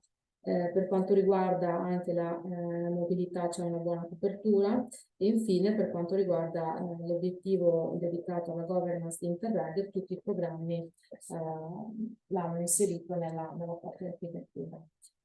Questa è di nuovo la dotazione che abbiamo già visto nella slide precedente, ma vorrei farvi notare appunto che il territorio del Veneto partecipa a questi programmi e ha quindi a disposizione diverse possibilità di finanziamento delle proprie idee progettuali nella cooperazione marittima, con questa disponibilità totale che certamente ricordo non è una locazione definita per il Veneto, ma è una dotazione cumulativa dei programmi per cui certamente si partecipa attraverso bandi e procedure competitive. I programmi marittimi naturalmente ruotano principalmente intorno al concetto di economia blu. In questa slide ho riportato alcuni dati dei progetti che hanno lavorato in questi programmi con almeno un partner veneto. E economia blu, che cosa significa? Economia blu è tutto ciò che ruota intorno all'elemento acqua, quindi in tutte le sue declinazioni, dalla componente marina ai fiumi, laghi, e i temi che insistono nel quadro dell'economia blu spaziano dalla mobilità alla tutela ambientale, alla tutela della biodiversità, alla gestione del rischio, alla promozione delle competenze anche nei settori legati all'economia blu e tipici dell'economia blu, come vedremo poi in questa slide, al turismo certamente e anche al superamento degli ostacoli transfrontalieri, visto che sono sostanzialmente programmi transfrontalieri ad eccezione dei transnazionali Agion e Aeromed. In passato quindi c'è stata una grossa partecipazione del Veneto nel programma Italia-Croazia e a livello di distribuzione per provincia, come vedete la provincia di Rovigo, di Venezia, scusatemi, è la provincia che ha partecipato al maggior numero di progetti. Questo si giustifica anche per il fatto che per esempio nell'Italia-Slovenia la provincia di Venezia è l'unica provincia della regione che può partecipare e quindi questo certamente aumenta la presenza e caratterizza e giustifica, voglio dire, questo dato. Nella sezione di destra della slide potete vedere un'analisi statistica che abbiamo elaborato insieme ai colleghi della direzione statistica regionale che descrive i settori dell'economia blu, come ad esempio desalinizzazione, energia blu, innovazione delle risorse marine, protezione delle coste e ambienti marini e la dotazione FESR, le entrate FESR che sono state allocate ai partner veneti su queste tematiche e la percentuale che differenzia certamente la concentrazione delle progettualità intorno a questi temi. Quindi possiamo vedere che un 23% è stato dedicato alla protezione delle coste e degli ambienti marini e un 25% al turismo costiero e sostenibile. E questi dati vanno a sommare sia le partecipazioni in Interreg che le partecipazioni a progetti e a iniziative finanziate dai programmi regionali per la precedente programmazione dedicate a questi temi. Quindi anche qui c'è un'ennesima dimostrazione di come si sovrappongono le finalità e gli obiettivi dei programmi. Nell'ultimo box di questa slide potete vedere come potete vedere distribuite in un grafico appunto le percentuali appena descritte. Un'informazione che è certamente di estremo interesse è la programmazione dei bandi e la tipologia. Allora, sono varie le tipologie di bandi e di progetti che compongono la CPE. Ogni programma adotta un proprio approccio verso la progettazione, certamente tenendo conto anche delle buone pratiche sviluppate dagli altri programmi e anche delle indicazioni da una parte della Commissione e dall'altra del territorio costantemente coinvolto nell'attuazione. Ci sono programmi che si concentrano sostanzialmente su bandi per progetti standard, quindi con aperti a tutte o quasi tutte le priorità, con delle caratteristiche che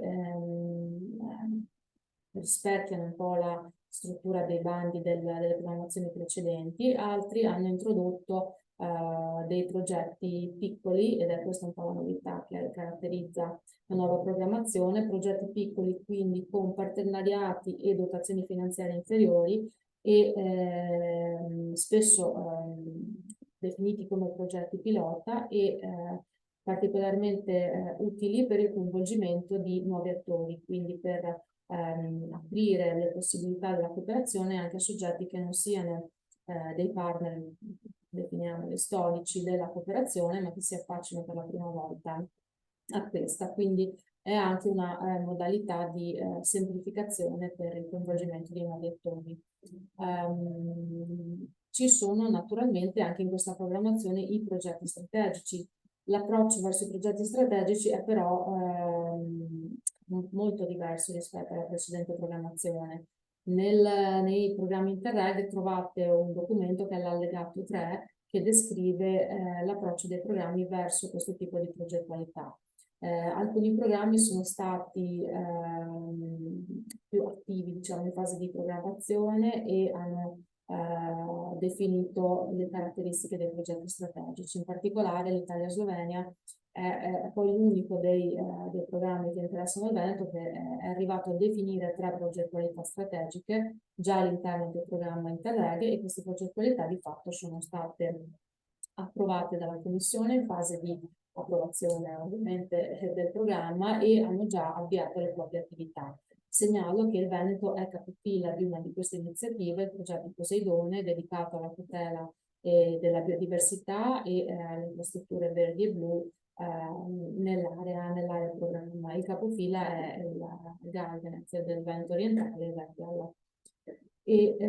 Altri programmi invece hanno deciso di lasciare ad una fase successiva all'avvio dei programmi la definizione dei bandi per i progetti strategici, hanno solo tracciato la cornice e il riferimento per la loro costituzione. In particolare il programma Italia-Croazia ha definito delle 2 tipologie di progettualità strategiche, una a sostegno proprio delle piccole e medie imprese, quindi con l'individuazione di organismi intermedi che andranno a gestire servizi di supporto alle piccole e medie imprese, e un'altra tipologia di progettualità strategiche allineate alle priorità del programma, ma più in particolare alla strategia usaire e quindi ai flagship che sono poi progetti, diciamo, bandiera che racchiudono le traiettorie di interesse strategiche, interesse degli Stati membri e quindi i progetti strategici nelle priorità tematiche individuate dal programma andranno ad allinearsi ai progetti bandiera della macrostrategia. A livello di calendario attualmente sono aperti i bandi Spazio Alpino per progetti classici, il programma Spazio Alpino delle Fenice Classic, e progetti a sua volta standard per Italia e Slovenia. I bandi chiudono rispettivamente il 13 ottobre e il 27 ottobre per Italia e Slovenia. Nel secondo semestre del 2024 avremo l'apertura del bando del programma Central Europe. Non abbiamo ancora informazioni sulla struttura di questo bando, ma le avremo entro fine anno, per cui vi invito a contattare i referenti della struttura che si occupano del programma, perché certamente possiamo già anticipare che si tratterà molto probabilmente di progetti a carattere sperimentale e potrebbe trattarsi anche di progetti che si coordinino con i risultati ottenuti da progetti finanziati da altri programmi anche a gestione diretta. Per il programma Euromed l'uscita è prevista del prossimo bando nel primo semestre 2024. Non sappiamo ancora se si tratterà di progetti di un bando a sostegno di progetti di governance o progetti tematici. Per lo spazio alpino, appunto, rinviamo al 2004 il prossimo bando, ma attualmente è aperto un bando per progetti standard. Italia-Austria ha appena concluso le fasi di valutazione dei progetti del primo bando e a breve avremo gli esiti. Il prossimo bando però sappiamo già aprirà entro marzo del 2024. Italia e Slovenia, appunto, oltre alla scadenza attuale nel 2024 dovrebbe aprire un nuovo bando. Anche qui stiamo ragionando sulla tipologia di bando, potrebbe trattarsi di un bando focalizzato sulle emergenze che attualmente interessano i territori, quindi a livello di comitato di sorveglianza stiamo lavorando per decidere se focalizzare un bando in particolare sulla tutela e prevenzione della tutela ambientale e prevenzione e gestione dei rischi ambientali. Avevo dimenticato Italia-Croazia, ma appunto vi ho già anticipato il lavoro che stiamo facendo sui progetti strategici. Entro fine anno dovremo avere gli esiti della valutazione del primo bando dei progetti standard e confidiamo anche l'apertura dei bandi per i progetti strategici, che restano comunque procedure competitive. Nel primo semestre 2026 invece, quindi tra un anno e mezzo, avremo la pubblicazione del quarto bando. Infine, per Interreg Europe, anche qui stiamo attendendo gli esiti delle valutazioni ed è prevista per il primo semestre 2024 l'apertura di un nuovo bando. Con Interreg Europe si tratta di progetti di governance che hanno una durata molto lunga, parliamo di 4 anni, quindi sono progetti che interessano le amministrazioni pubbliche essenzialmente e che sono rivolti allo sviluppo e all'attuazione delle policy. La particolarità è che gli organismi responsabili di queste policy devono essere coinvolti direttamente nel partenariato. Di strategie macro regionali abbiamo appunto già parlato prima con l'architetto Rusca. Le due strategie che interessano il Veneto sono la strategia Adriatico-Ionica EUSAIR e la strategia per la regione alpina EUSALP. In particolare nella strategia EUSAIR il Veneto ha un ruolo di primo piano in quanto coordinatore e referente regionale per il gruppo tecnico che si chiama Thematic Steering Group all'interno del pilastro 1 dedicato all'economia blu, insieme alla regione Molise. I coordinatori di questo pilastro sono invece Grecia e Montenegro. Ogni pilastro della strategia è coordinato da una coppia di stati, uno dell'Unione Europea e un altro stato IPA, e appunto il Veneto lavora attivamente anche alla fase attuale di revisione della strategia in coordinamento con le altre regioni italiane e con i livelli nazionali.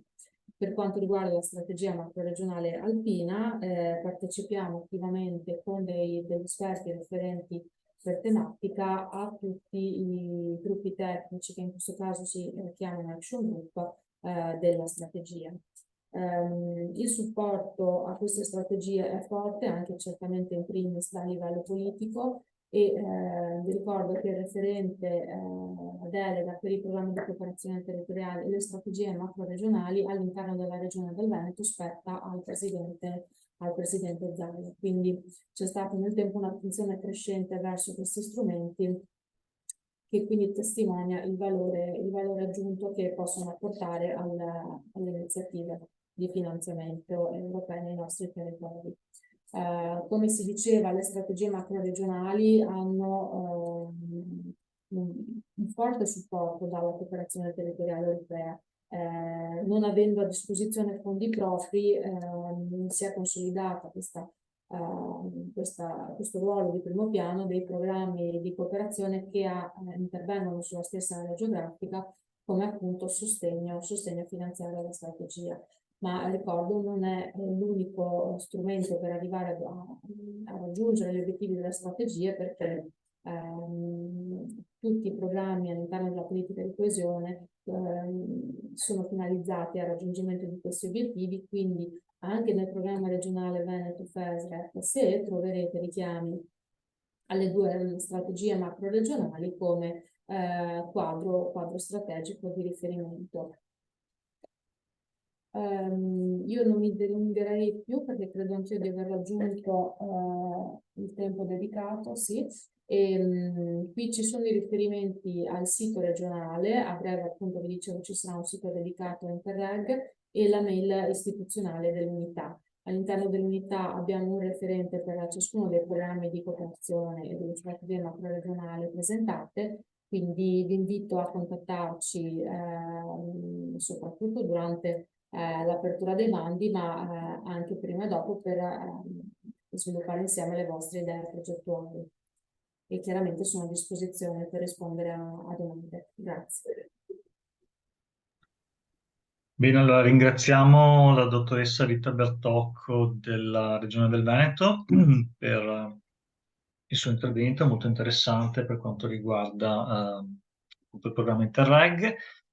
E se ci saranno appunto delle domande o appunto dei chiarimenti, ecco, invito a postarli nell'apposita chat, che appunto affronteremo questo alla fine. E, ecco, non perdere altro tempo, darei la parola alla dottoressa Giorgia Costalunga, che è valutatore comunitario ed esperto in politiche pubbliche, tra le altre cose. Prego Giorgia, a lei la parola. Grazie a lei dottore, grazie a Union Camere, Venice Province e Regione Veneto.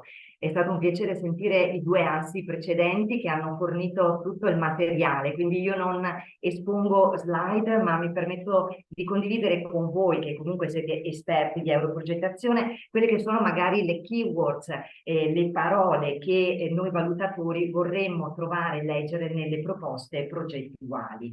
Riprendo solo alcune parole strategiche delle due precedenti relatrici. Hanno detto strategia, capacità, team, territori. Sono tutte parole che noi ritroviamo nelle nostre proposte progettuali che presentiamo alle agenzie, alla Commissione, alla Regione Veneto, alle istituzioni che finanziano i nostri progetti. Soprattutto abbiamo sentito la parola pubblico-privato. Noi qui oggi presenti rappresentiamo sia persone che istituzioni, e tutti questi concetti si riprendono anche in quelle che sono le competenze multilevel, multisettore, ma richiamano soprattutto quello che è stato il discorso della nostra Presidente della Commissione Europea il 13 settembre scorso a Strasburgo. Ha detto: noi dobbiamo lavorare insieme, noi dobbiamo essere pronti per l'appuntamento con la storia, dobbiamo prepararci al futuro trasformando il presente. E la nostra proposta progettuale, il nostro progetto, indipendentemente dal programma che finanzia FESR, Erasmus, FSE, richiama proprio questo, il nostro impegno. Ma anche, lo ha detto anni fa, nel 41, il fondatore, uno dei fondatori della nostra Europa: l'Europa unita è il miglior modo per garantire libertà, pace. E questi sono i concetti che noi li ritroviamo anche nella nostra programmazione 21-23, così come nella 14-20. Oppure la DG Regio, che ospiterà il grande evento week il prossimo 10 e 11 ottobre a Bruxelles, parla di regioni fiorenti, un'Europa più forte. Questo più forte lo ha detto la dottoressa Bertocco, lo ha richiamato la dottoressa Rusca. Questo smart, questo più nelle priorità citate, le nostre 5 priorità, così come le nostre 7 iniziative faro, il più. Per che cosa? Per essere delle regioni in transizione post-industriale. Anche il nostro presidente Mattarella ha citato recentemente in un discorso: l'Europa deve recuperare lo spirito degli inizi, deve curarsi di più della sorte delle persone. E queste parole che cosa sono? Inclusione, sono sostenibilità, sono intelligenza, innovazione sociale, sono tutti concetti, keywords che nella nostra proposta progettuale troviamo, ma d'altronde richiama anche quella che è la logica di performance, la logica partecipativa che la Commissione europea vuole: lavorare secondo un approccio per obiettivi. Per fare cosa? Per una capacity building più forte, forte per creare un ecosistema di innovazione sostenibile e quindi lavoriamo in approccio per obiettivi orientato alla valutazione. Dobbiamo sempre valutare quando scriviamo una proposta progettuale cosa è già stato fatto, dove è stato fatto, lo ha fatto il Veneto, l'Italia, nel mondo, esiste già nella mia università, gli altri dipartimenti l'hanno già fatto, partiamo da lì, nel mio ospedale, nella mia scuola, nella mia azienda, micro, piccola, media, grande, cosa è stato fatto, che cosa possiamo fare di più. Ecco di nuovo il di più, perché noi dobbiamo sapere di più, noi dobbiamo conoscere di più e mi piace il verbo in inglese we must know, perché è un dovere, diritto sapere per saper scrivere, niente è assolutamente improvvisato. Noi dobbiamo lavorare sulle performance passate e future, sui punti di forza e di debolezza di quel settore riferito a quell'obiettivo, che cosa dobbiamo fare per una sostenibilità, impatto dove? Locale, nazionale, regionale, transnazionale, un impatto che deve essere sempre visibile. Ricordiamoci la visibilità che dobbiamo dare alle istituzioni che finanziano il nostro progetto e poi una replicabilità.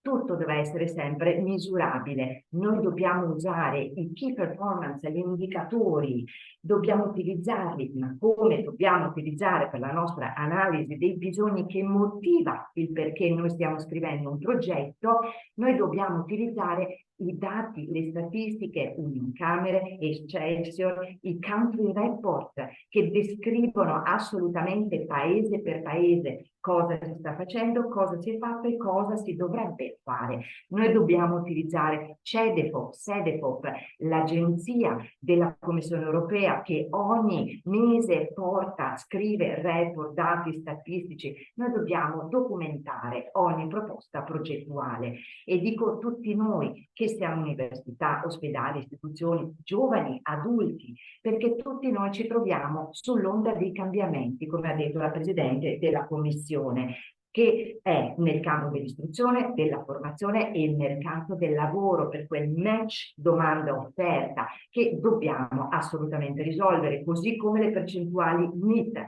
L'Italia ancora oggi è penultima e poi avviene la Romania. L'Italia, una dei padri fondatori dell'Europa. Dicevo del CEDEFOP, dobbiamo ricordare e utilizzare il loro report. Il report di settembre parla della quarta rivoluzione industriale, che è caratterizzata, come noi sappiamo, e ora lo stiamo facendo utilizzando l'online, quelle che sono le tecnologie avanzate, che sono state accelerate dalla pandemia. L'intelligenza artificiale, le nanotecnologie, l'internet degli oggetti. Ma che cosa ci chiedono questi strumenti? Di poterli utilizzare per che cosa? Per riqualificare i profili professionali, per perfezionare quelle che sono le skill, quelle che sono le competenze richieste e farle riconoscere. Infatti si parla di microcredenziali, sono rilasciate da vari soggetti e operano in contesti istituzionali diversi, quindi sono tutti strumenti che lavorano per la validazione e il riconoscimento delle competenze e che cercano di rispondere anche alla trasparenza delle richieste del mercato del lavoro, della digitalizzazione. Le microcredenziali hanno certamente potenzialità per integrare quelli che sono i sistemi di istruzione, formazione professionale, lavoro, università e ricerca. C'è ancora molto da fare, però già è un buon inizio e si richiama quello che sono anche gli European Qualification Framework, i livelli, e i 7 più 1, 8 livelli del sistema europeo delle qualifiche, tutto per la trasparenza delle competenze, ma si verifica anche la compatibilità o meno con il National Qualification Framework, perché devono essere assolutamente integrabili. Quindi sia le microcredenziali, così come il badge che le università cominciano a rilasciare, sono tutti strumenti che permettono la trasparenza, il riconoscimento delle carriere. in una eccessiva, e noi lo sappiamo in Italia ancor più, regolamentazione e formalizzazione, se non burocrazia, però sono strumenti da richiamare nei nostri progetti progettuali, perché l'Europa, l'Italia, il Veneto, l'Europa è nel confronto nel mondo globale e rispecchia naturalmente quelle che sono le richieste, sia che coinvolgano i giovani, sia che coinvolgano gli adulti. E parlando di questo target, noi sappiamo che ci troviamo in un'epoca assolutamente che pone sfide e pone delle opportunità. Sta a noi nella responsabilità del fare di più, del fare del proprio meglio, di aver cura di poter presentare dei progetti innovativi. Il tesoro in ogni proposta progettuale sta nell'idea vincente, nella capacità di gestire un progetto, nell'implementare azioni concertate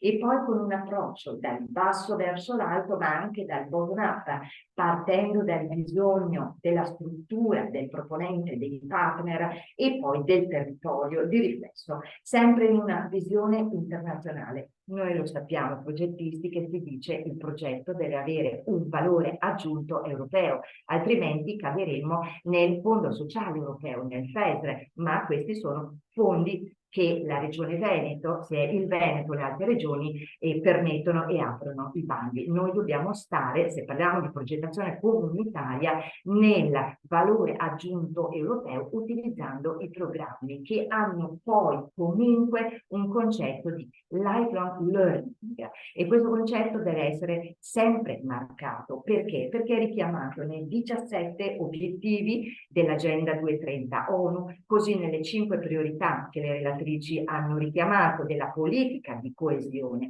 così come nelle priorità, 7 priorità dell'agenda EU, e quest'anno noi sappiamo che è l'anno delle competenze, quindi vuol dire essere più digitali, più green, più competitivi. Erasmus è un programma con una logica di performance, è davvero un ottimo esempio. Perché? Perché è stato sperimentato, vissuto in 36 anni di successi. Perché di successi? Perché Erasmus utilizza più soggetti in una medesima proposta progettuale, pubblico-privato insieme, scuole, imprese, musei, associazioni sportive, con ruoli complementari. Tutti i partner devono essere essenziali, avere ruoli definiti, rappresentare i territori partner citati, anche come partner associato con ruolo definito. E poi sia Erasmus nel 2014 e 20 che ora ha creato delle realtà importantissime per le nostre imprese. Pensiamo all'apprendistato, quanta occupabilità ha favorito, pensiamo ai nuovi profili formativi e utilizziamo l'Atlante dell'INAP, del Ministero del Lavoro, dove ci sono tutti i repertori dei profili professionali. Ma Erasmus ha creato anche nuovi modelli organizzativi di leadership con l'azione chiave 2. Ora l'azione chiave 2 nella programmazione 2021-27 si è molto diversificata nelle misure, quindi non tutte sono ancora conosciute, ma cercate di utilizzare e parlate di Erasmus, perché Erasmus è anche un buon esempio di semplificazione della gestione amministrativo-finanziaria. L'avete visto nell'Erasmus K2 di piccola scala, 60.000, tutto con un 48% di acconto e 20 a saldo, cioè il proponente si trova una somma già pronta all'avvio del progetto, così come la rendicontazione in un K2 piccola scala è veramente semplificato, ma lo è anche quello di cooperazione partnership azione 2. Ma non dimentichiamo l'importanza dell'azione 3, del sistema delle riforme, poco conosciuto, lo utilizzava molto il Regno Unito non è più nella Europa nostra dei 27 Stati membri, ma l'azione 3 non la dovremmo usare come regione, come ministeri, ha delle potenzialità per policy recommendation assolutamente importanti, così come l'accreditamento che la misura 1 riconosce e permette con scadenza ora 19 ottobre o il prossimo febbraio. fate accreditare le vostre istituzioni, perché beneficiate dal oramai 23-27 ogni anno di questi fondi. Non è così assolutamente impossibile accreditarsi, bisogna dimostrare di saper gestire, fare rete e soprattutto innovare. L'innovazione sta in questo K1 dedicato anche allo sport. Nell'azione 182, la prima volta presentata a gennaio di quest'anno, dedicata allo sport, alle associazioni sportive. Il ministro Abodi ha fatto una cosa particolarmente importante, ha inserito la settimana scorsa nell'articolo 33 della Costituzione l'importanza come diritto dello sport. Quindi immaginate il budget Erasmus già doppio rispetto alla programmazione precedente, come sia ora ancora più potenziato per dedicare proprio i fondi allo sport, alle associazioni sportive, ma anche assieme agli altri stakeholder e policy maker. Ricordiamo che in Italia noi abbiamo la bellezza di 4 agenzie nazionali. Abbiamo Agenzia Indire con sede a Firenze e Roma per l'Università ITS e poi tutti i conservatori musicali di danza. Abbiamo poi l'INAP a Roma e poi abbiamo l'Agenzia Nazionale Giovani. E ad oggi sono migliaia gli atenei che nel mondo, insieme alle nostre università, hanno beneficiato di progetti Erasmus innovativi, così le imprese, così i centri di ricerca.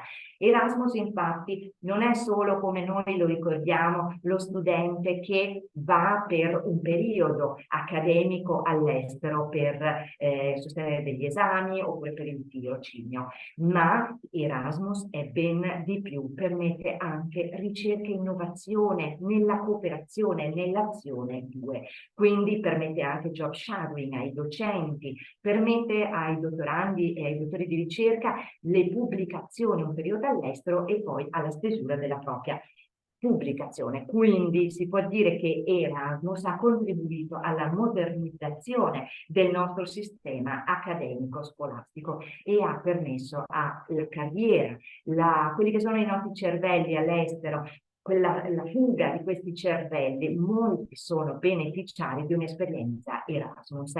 Erasmus, in complementarietà naturalmente ad altri programmi, l'eccellenza della ricerca e innovazione la tiene ovviamente Horizon Europe, ma affiancato a Erasmus, anche Erasmus nella ricerca e innovazione può fare molto. 28 milioni dedicati, 600.000 europei si avvalgono di Erasmus e poi può finanziare quelle che sono le reti, chiamate anche dalle funzionari che mi hanno preceduta, fare rete per rigenerizzare, per creare risultati tangibili, per una formazione specialistica, per asset che sono misurabili.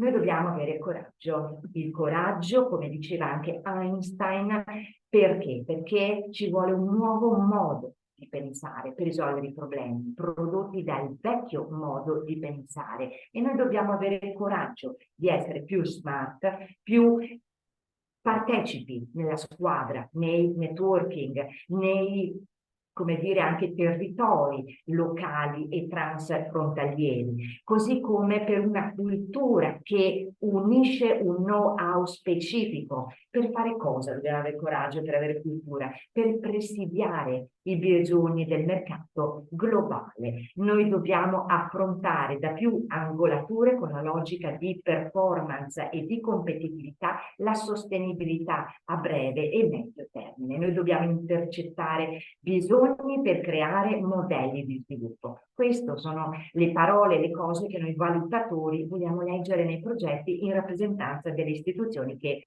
approvano in finanza ogni proposta progettuale. Certamente per scrivere una proposta progettuale Horizon, Erasmus, FSE non ci si improvvisa. Non è come, facendo un esempio, giocare una partita a scacchi e lanciare i dadi. No, noi dobbiamo assolutamente conoscere, sapere per vincere. Noi dobbiamo, come dice D'Annunzio, osare anche con i venti contrari, perché ogni volta la proposta progettuale sembra così fantasiosa, invece dalla proposta si capisce subito l'idea innovativa o non innovativa, si capisce subito la buona candidatura dalla debole candidatura. Naturalmente abbiamo una griglia di criteri come la rilevanza, la qualità della proposta, il partenariato, l'impatto e la disseminazione. Ovviamente l'idea innovativa la fa da padrona, ma così anche l'impatto, la sostenibilità e la disseminazione dall'inizio alla fine del ciclo di vita del progetto, della proposta. Bisogna trovare soluzioni ai problemi con una analisi dei bisogni assolutamente documentata, supportata da una visione ovviamente breve, medio e lunga, con una idea originale. I principi di inclusione e sostenibilità sono trasversali, così come ogni risultato, output, delivero deve essere misurabile, deve essere tangibile, qualitativamente, quantitativamente, e poi ognuno per proprio settore. Dobbiamo creare occupazione, favorire l'occupazione attraverso i nostri risultati. Per che cosa? Nuove competenze, nuovi prodotti, nuove ricerche, nuovo curricula europeo. Dunque non possiamo improvvisarci quando stendiamo, presentiamo, scriviamo il nostro progetto, ma dobbiamo essere innovativi investendo anche sulle nostre capacità di scrivere, godendo di quelle che sono le grandi, immense possibilità che la nuova programmazione oggi ci propone. Ma non dimentichiamo che abbiamo pure il PNR, come si dice Next Generation per l'Europa. Oggi abbiamo molti fondi, siamo noi che dobbiamo sapere. Grazie molte.